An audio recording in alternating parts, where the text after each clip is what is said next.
Eh bien, bonjour chers camarades, merci d'être avec nous pour ce week-end qui va être consacré à l'éducation populaire politique sur des domaines très importants comme ceux de la nation, de la laïcité, de l'écologie, de la souveraineté, toutes notions fondamentales, mais qui paradoxalement sont parfois des points aveugles du discours politique, notamment des partis les plus en vue, qui considèrent que ces notions-là sont suffisamment garanties pour ne pas y revenir, alors qu'en fait c'est le cœur du réacteur, c'est ce qui devrait occuper, surtout dans la période actuelle, notre pensée politique. Alors avant de poursuivre, je vais tout de suite rappeler ou informer sur quelques événements politiques qui vont suivre cette journée. Il y a d'abord la journée du 4 mai, qui va voir donc, sous le haut patronage de M. André Bellon, un travail qui poursuit, je pense, un peu la réflexion de ce week-end et qui aura lieu à la Maison des associations du 15e arrondissement. Voilà. Vous me rappelez les horaires, s'il te plaît? 10h à 18h. Voilà. On peut arriver à 10h moins 5. Et donc j'invite tous les membres de notre réunion d'aujourd'hui à participer. Et puis j'avais un autre appel à faire. Ah oui, il y a quelques livres du MS-21 qui sont disponibles sur une table militante. N'hésitez pas à vous les procurer. Alors, avant de lancer le premier débat, je vais prendre, si vous le voulez bien, trois petits événements d'actualité récents qui sont de nature à illustrer un peu l'urgence qu'il y a à évoquer les problèmes politiques dont je parlais à l'instant.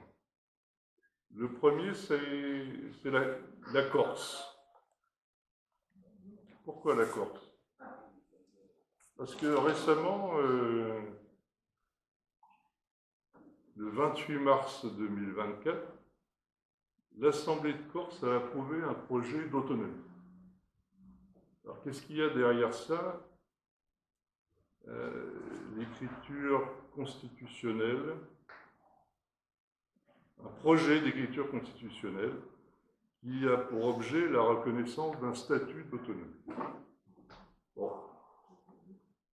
Bien sûr, la chose n'est pas faite, mais l'île pourrait donc d'ici quelques années fixer des propres règles dans des matières aussi importantes que la santé, l'éducation, le droit de succession, l'urbanisme, etc. Donc il y a là quelque chose qui, si ça parvenait à son terme, il y a un principe d'indivisibilité de la République, un principe d'unité de la nation qui risque d'être très largement entamé. Donc première petite actualité qui doit, et si on pense à tout ce qui se trame au niveau des euro-régions, il y a un processus de dilution de l'État qui, à pas peut-être un peu feutré, est en train de s'installer. Donc réfléchir sur la nation est quelque chose qui nous paraît véritablement central. Deuxième petit événement d'actualité, traumatique. Récemment, dans un collège à Montpellier, une jeune élève, Samara, a été rouée de coups par des jeunes de son âge et elle a été plongée dans un coma artificiel. Et la raison qui a été invoquée, c'est qu'elle se comportait suivant des codes vestimentaires et des codes d'attitude qui étaient des codes européens qui ne cadraient pas avec le code de sa communauté. Et là aussi, il y a quand même un constat d'échec.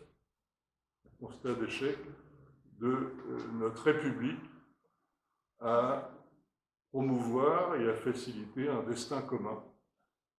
Il y a encore des quartiers, des communautés où le simple fait d'avoir une chevelure apparente ou une tenue vestimentaire qui n'est pas conforme au code communautaire vous expose à être maltraité physiquement, moralement, intimidé.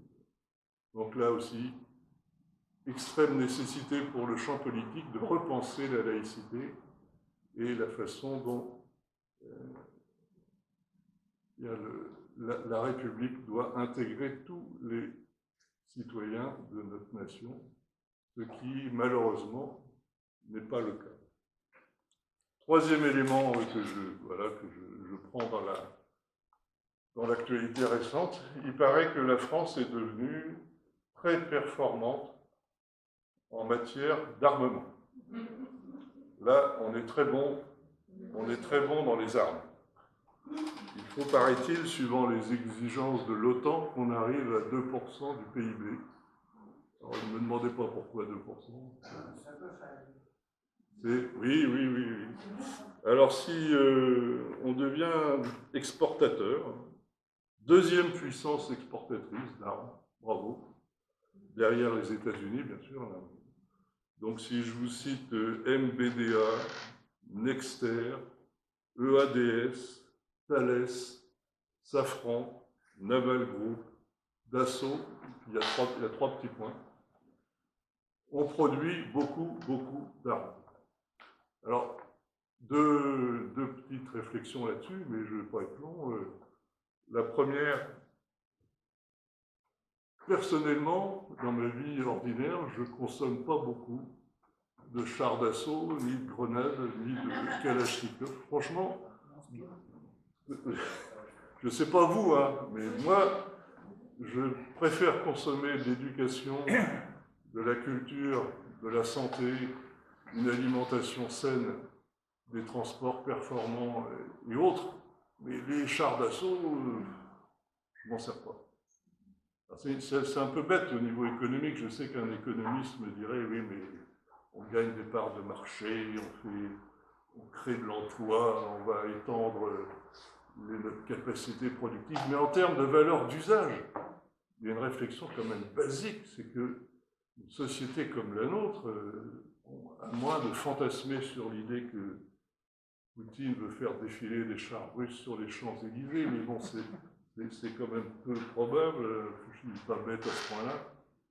Pourquoi est-ce qu'on a besoin de produire des milliards d'euros comme ça et investir des milliards d'euros dans l'armement alors que les services élémentaires à la nation ne sont pas assurés? Bon, moi je pose la question. Et deuxième, et après je m'arrête, c'est promis, il est très probable que derrière cette surenchère guerrière, cet état de guerre permanent, on a toujours été en guerre contre la Covid, on est en guerre contre Poutine, on est toujours en guerre, se cache un projet un peu camouflé, mais dont les experts ici vont nous expliciter la logique, un projet de fédéralisme européen qui évolue à marche forcée.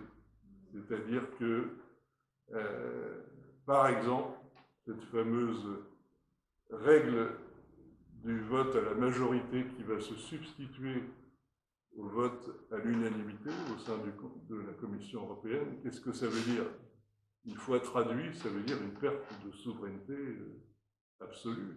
Alors, je rappelle qu'il y a eu déjà, je ne veux pas dire de bêtises, mais il y a eu, je vous retrouve mes notes, mais